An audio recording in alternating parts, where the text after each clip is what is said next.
Dr. Dray recently tore apart one of my favorite products from The Ordinary, the Grand Active Retinoid 2% Emulsion. And today, I want to react to what she said and break this down a little bit. So you understand why I'm about to be like, these are kind of bogus. Ever since she posted this video, my Instagram DMs and comments have been flooded and people have questions. You already know that I love Dr. Dray, but I also love the internet because it allows us to have differing opinions and discuss those openly.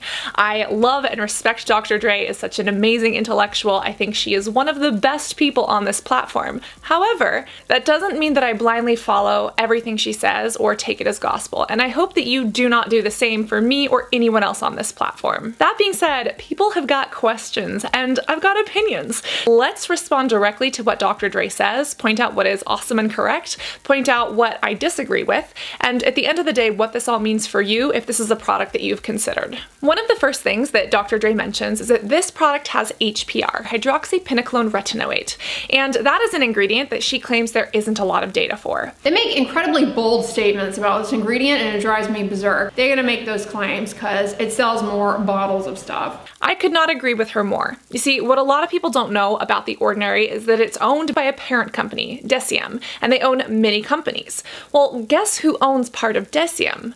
Estee Lauder. I don't like Estee Lauder, the skincare line, for multiple reasons. But remember that Estee Lauder isn't only a skincare line, it's also a parent company that owns other companies. Estee Lauder has a huge stake in The Ordinary, and I've spoken openly about my concerns with that, specifically how formulas are being changed, how prices are changing, or have the potential to, and ever since the original founder, Brandon, died, how I've kind of been concerned about that. What Dr. Dray mentions about the research on this ingredient is totally true. There is not a lot of research out there, and the research that is out there is paid for or sponsored directly by Estee Lauder. Doesn't mean it's not true, but it means that we want to look at that objectively. And again, don't take everything you see as gospel. Do your homework. An industry study that was presented at a meeting hasn't even been written up in a paper that has been published and or peer reviewed. The HPR is like chasing a rainbow given the dearth of literature. The thing is that it's great that it has HPR, but that's not why I love this product. Right after that, this product does have retinol in it. Now, it's not a super potent form of retinol, which Dr. Dray also discusses, but it is a retinol, and it is, again, in this emulsion. What is different about this product is the actual texture, the actual feel, and the application. Depending on how you're trying to use this in a routine, the texture and the other ingredients actually play a huge role. And for myself personally, I do prefer other products in this vitamin A family over this, but for the price, I love it. Especially when I make recommendations to other people, I find this is very well tolerated on the skin. You could go directly for something prescription, such as retinoic acid, but as with every single product, including The Ordinary's, side effects are a risk. Now, The Ordinary also has the retinol 1% in squalene or 2% in squalene. I personally don't like those as much. I have spoken about them on this channel, but if you notice, I don't recommend them all the time. I disagree with Dr. Dray because I still think they're a good product. However, I do find them to be a little bit more potent than this one. Now, the retinol in here is also encapsulated, meaning that it kind of has this time release. The idea is that you should put it on and it should slowly release throughout the day and actually break down, bind to those receptors in your skin and help you produce less oil, tighten up some collagen, stop collagen from breaking down, and specifically help with acne, which is what this retinoic acid family was originally created for. Dr. Dray does mention some of the other things in here, such as how The Ordinary put their foot in their mouth. And you know, it's kind of bogus, is like on their website, they explicitly state that their products don't have any plant oils. What the flip mode squad is jojoba seed oil then? Is that not a plant? I mean, correct me if I'm wrong. Is a tomato not a plant? They're kind of putting their foot in their mouth with that one. I couldn't agree more. That's completely true. But at the same time, for $9, this is still a product that I love and use and recommend to other people and see good results with. Something Dr. Dray brings up is why not purchase these prescription options? Again, to understand this, we have to go back to what she said about percentages not necessarily being better. For instance, this is the 1% in squalane, this is the 2% Grand Active, so this should be stronger, right? No, not exactly. And so to the consumer, it's like, well, the 2% is probably gonna be less irritating than the 5%, or I'm using the 2% and I'm not seeing any results, so maybe I should try the 5%. Like, they're gonna keep you hanging on. Don't ever fall for that fallacy, higher percentage strength is better. I actually find the 2% to be gentler. And it's because of the other things that are in here, how it's absorbed into the skin, and also what kind of a quality product you're using. You see, what our skin and our bodies naturally produce is something called retinoic acid. That is the gold standard, the top standard. It's what's in these, but these are also prescription only. And if you can't see a dermatologist, or if you don't have medical insurance, you might be paying a couple $100s for a tube of this. And even if you do have the means to see a dermatologist and have insurance that makes this $10, these can also be very irritating. They are super, super potent. They are excellent, but they can cause drying. They can cause irritation. And there's like a 6-week induction phase where you have to use them before that peeling goes away. I have found that with this product, the same thing doesn't happen. Now, this is the gold standard, but remember, it's prescription only. A step down from that is something called retinaldehyde. Retinaldehyde, or all trans retinal, is the more potent version of retinol. This is actually pure form, which you can't get unless you work in chem labs or have specific licensure.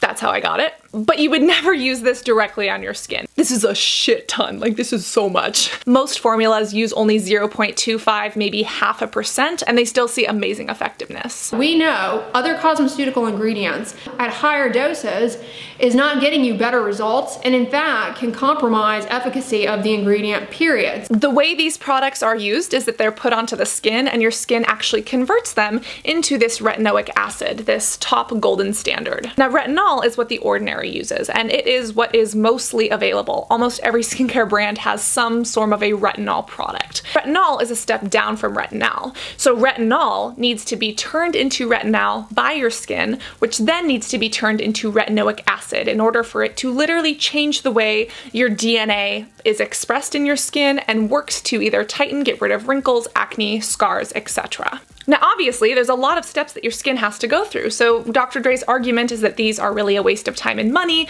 Why should people buy them? So the statement that The Ordinary makes, that it's like the easiest to tolerate, the least side effects, and the most effective, can you see how those statements are really just not substantiated whatsoever? For myself personally, they are $10. They are very affordable. If someone can't get a prescription, doesn't want to get a prescription, or finds that full strength is too much for them, these are really, really great. Dr. Dray does mention some other over-the-counter topicals, such as Differin or adapalene gel. This is a form of retinol that is patented by Galderma. Galderma is the big pharma company that created these, and they also did the studies on these. So just the way Estee Lauder did studies, so did Galderma. The difference is that Galderma as a drug company creates much more credible studies than a cosmetic company like Estee Lauder does. Adapalene is probably one of the most well-tolerated retinoids out there. There have been some great results for these. Some people love them, some people hate them, and for some people they are available in your country, but for other people they're not. And on top of that, Galderma, being a drug company, can't really be cruelty-free. As a drug company and the way research and development and actually bringing a drug to market works, it's very different than cosmetics. And depending on your stance when it comes to cruelty-free products or wanting to purchase things that are plastic-free, this might not be something that you choose to put your money behind. And to be totally honest, you use a pea-size amount of the adapalene gel and rub it in.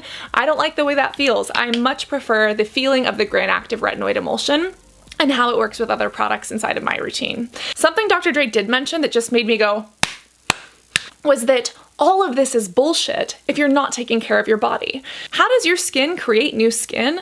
Based on what you put into it, your stress levels, your dietary choices, how you're treating yourself, even how you treat yourself emotionally, whether you're tearing yourself down in front of the mirror or giving yourself compliments, can impact how your brain produces certain hormones or certain compounds such as cortisol, a stress hormone, and can have an impact on how your skin looks and how your body functions. Focus on sun protection, getting 8 hours of sleep, eating your fruits and vegetables, don't drink too much alcohol, don't smoke, and get some exercise. Honestly, do you honestly believe that this is gonna do more for you than those lifestyle things? It's not. It's not. What she says about beauty being outside of skincare is so true. And as you know, with my personal acne journey, I thought skincare was the answer. If I just found the right routine, my skin would clear. It was a combination of things, and it was heavily dietary, stress level, and lifestyle changes that changed my skin for better. I still love these products. I highly recommend them. Dr. Dray seems to hate them, but at the end of the day, I love that she is sharing her educated opinion with all of us so that we can have these healthy conversations, we can bounce opinions off of each other, and depending on your skin, your wallet, and where you're at in your routines, you can make empowered and informed decisions based on what is best for you. If you want to see Dr. Dray's video, please go watch it because it is so informative. I'll leave a link right there. And if you want to see me react to her skincare routine, which is really just me fangirling for 19 minutes, as one of the commenters said, you can watch that right here. If you learned a little something, make sure that you that like button and whoosh, that subscribe button if you haven't already. Always remember to be beautiful inside and out, and I cannot wait to see you in the next video. Love you guys. Bye.